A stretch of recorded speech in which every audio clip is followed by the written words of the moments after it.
একমাত্র কৃষ্ণ ভজন, শ্রেষ্ঠ ভজন, আর অন্যান্য ভজন দরকার নেই। তোমার দ্বারা হবে না, দেবতা পূজা তোমার দ্বারা হবে না, এটা ভগবান জানতে। কেন?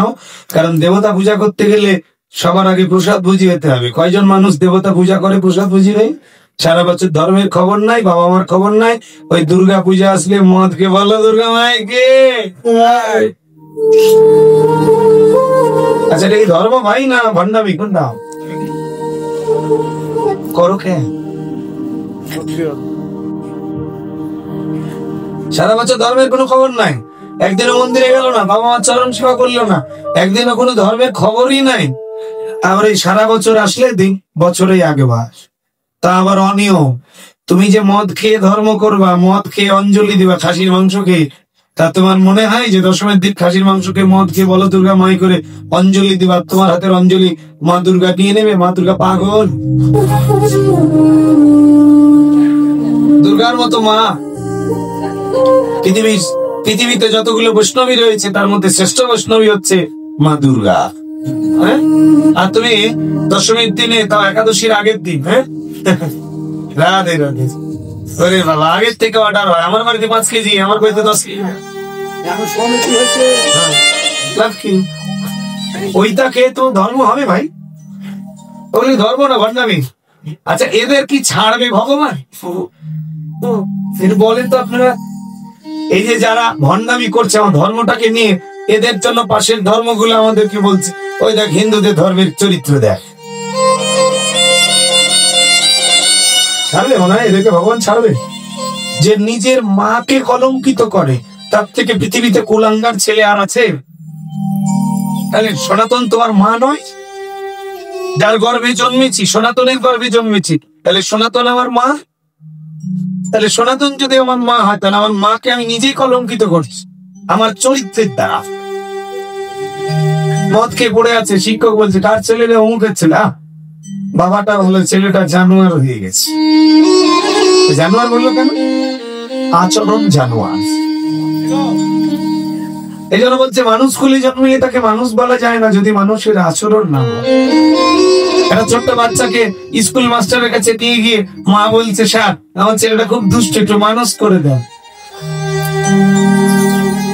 আচ্ছা, মা শিক্ষককে বলছে ছেলেটাকে মানুষ করে দেন, মানে কি ও কি ঘোড়ার বাচ্চা? তা মানুষ করতে বললেন কেন? তার মানে মানুষ খুলে জন্মিলেই, এই দেখুন, ঘোড়ার বাচ্চা জন্মের পর তার মায়ের মতো আচরণ করে, ছাগলের বাচ্চা জন্মের পর তার মায়ের মতো আচরণ করে, কুকুরের বাচ্চা জন্মের পর তার মায়ের মতো আচরণ করে, কিন্তু মানুষের বাচ্চাকে আচরণ না শিখালে অমানুষ হয়ে যাওয়ার সম্ভাবনা থাকে।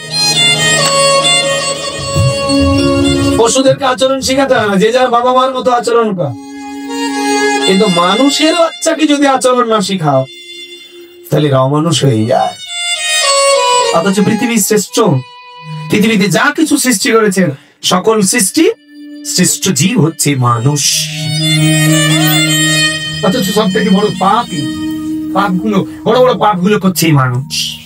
তাহলে এই যে আজকে দুর্গাপূজায় মদ্যপান করা, যে ধর্মে বলছেন জীবহত্যা মহাপাপ, সনাতন ধর্মের সব থেকে বড় পয়েন্ট হচ্ছে জীবহত্যা।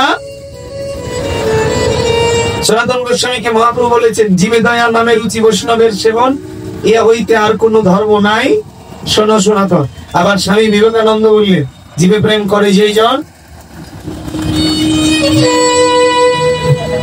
তাহলে জীবে প্রেম করে যেই জন সে বিচে ঈশ্বর। তার মানে কি, জীবকে ভালোবাসলে ঈশ্বরের কি ভালোবাসা হয়, জীবের সেবা করলে ঈশ্বরের সেবা করে। তাই যদি হয়, তাহলে যে সমস্ত অজ্ঞান ব্যক্তিগুলো আমার মা কালীর মতো বৈষ্ণবীকে কথা বলি দিচ্ছে, তাহলে পাঠানোর মধ্যে কি ভগবান ছিল না আত্মারূপে? দিচ্ছে কেন? কালচার, বাপ দাদার আবদার। তার বাপ দাদা ওইটা করেছে। কেন করেছে জানো ভাই? এখন তো প্রযুক্তির দিক এসেছে, প্রযুক্তিগত দিক দিয়ে কত উন্নত, এখন জানার চেষ্টা করে, একটু গ্রন্থ পড়াশোনা করো। এক সময় ব্রাহ্মণেরা নিচু জাতির ছেলেদেরকে স্কুলে যেতেই দেয়নি। কতদিন জানেন কি? জানেন না?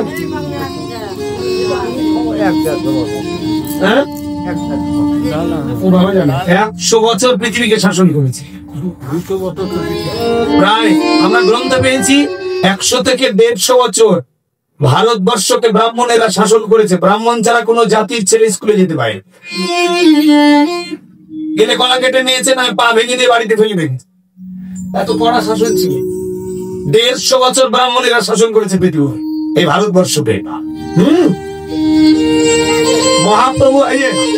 মহাপ্রভু আসার পরে এদের অহংকার ধ্বংস করে দিয়ে তারপরে তোমার মতো নিচু জাতির ছেলেগুলোকে স্কুলে যাওয়ার ব্যবস্থা করলো। অথচ সব থেকে বড় লজ্জা লাগে, আফসোস হয় যে মহাপ্রভু না আসলে আমার মতো নিচু জাতির ছেলে স্কুলে যেতে পারতো না। সেই মহাপ্রভুর জীবনী 1 লাখ ছেলে খুঁজলে একটা পাওয়া যায় যে মহাপ্রভুর জীবনী জানে। অনার্স মাস্টার্স কমপ্লিট করা হয়ে যায়। অনার্স মাস্টার্স কমপ্লিট করে কি অহংকার রে বাবা, বিশাল অহংকার। হ্যাঁ, একবারে শিক্ষিত হয়েছে তো মনে হচ্ছে একবার হাতের সুর হয়ে গেছে। একবার মরো, তারপরে বুঝবা শিক্ষার অহংকার। একটা মহাপ্রভুর জীবনী পড়ে না কেন? এটা ইসলাম ধর্মের ছোট বাচ্চাকে জিজ্ঞেস করো, নবী রাসূলের জীবনী তোমার নাই। তোমার ধর্মপ্রবর্তক শ্রী চৈতন্য মহাপ্রভুর জীবনী বলতে বলেছিল না? মেয়েদেরকে বলতে পারে না কেন ভাই? যে মহাপ্রভু পৃথিবীতে না আসলে তোমার মতো ছেলে শিক্ষার অহংকারী থাকতো না। আপনি জানেন এমনও গ্রন্থে লেখা আছে যে তখনকার সময়ে লক্ষ লক্ষ হিন্দু ব্রাহ্মণদের অত্যাচারে মুসলিম হয়ে গেছে। কি হয়? লক্ষ লক্ষ হিন্দু পালিয়ে গেছে, থাকবো না এই ধর্মে। এত অত্যাচার করছে। আরে ব্রাহ্মণের ছায়া ডাঙিয়ে কেটে দিয়েছে। শাস্ত্র পড়ে দেখো ভাই, ব্রাহ্মণেরা পৃথিবীকে 150 বছর শাসন করেছে। ব্রাহ্মণের যদি কোনো নিচু জাতির ছেলে এই ঘোষ শীল কর্মকার যদি ব্রাহ্মণের ছায়া টেঙে নিয়েছে, বাই চান্স ছায়াটা, আপনি এখানে দাঁড়িয়ে আছেন, ব্রাহ্মণও ছায়া টেঙে চলে গেছে, ওকে গ্রাম থেকে তাড়া করে দিয়েছে। এতটাই শাসন ছিল।